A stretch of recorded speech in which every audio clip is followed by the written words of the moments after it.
vraiment préoccupé la question des libertés. Le président de la République, on l'a découvert très amoureux de la liberté, au point où il se propose même de l'inscrire dans notre devise aux côtés de la démocratie et de la bonne gouvernance. Mais qu'est-ce qu'on a obtenu sur cette question sous son mandat?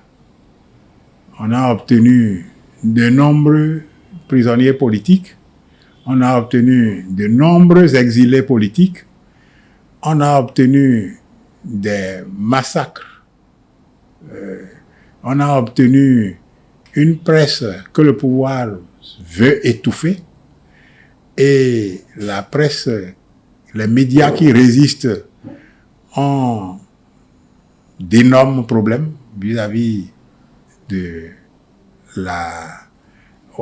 pouvoir. Voilà des choses concrètement obtenues par rapport aux libertés.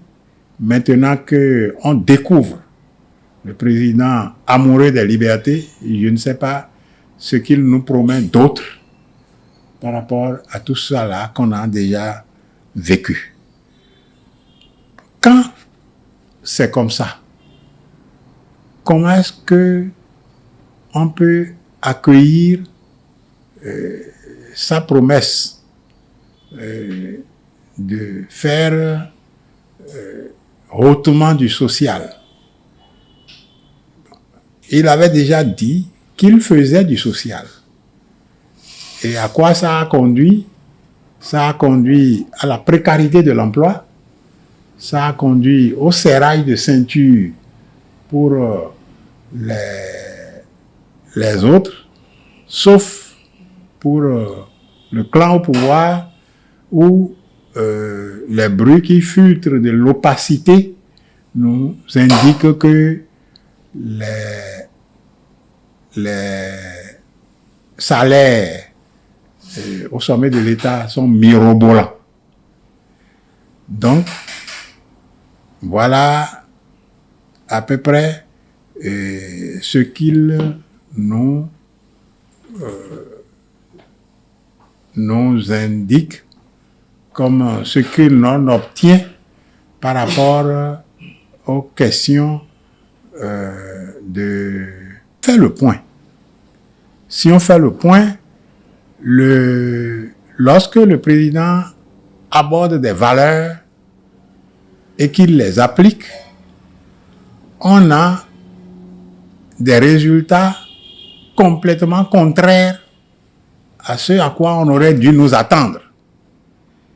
Alors, est-ce que c'est comme ça que lui conçoit ses valeurs, ou alors est-ce qu'il nous dit une chose et fait autre chose?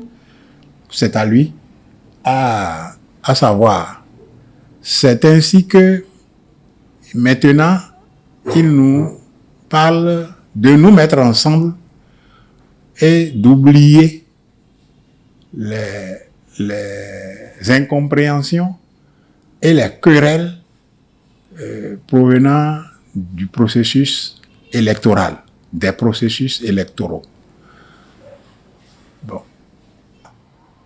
Comme c'est quand même une valeur de faire l'unité pour construire le pays ensemble, si le président de la République veut rassurer le peuple béninois, il s'agit là maintenant de poser un certain nombre d'actes concrets.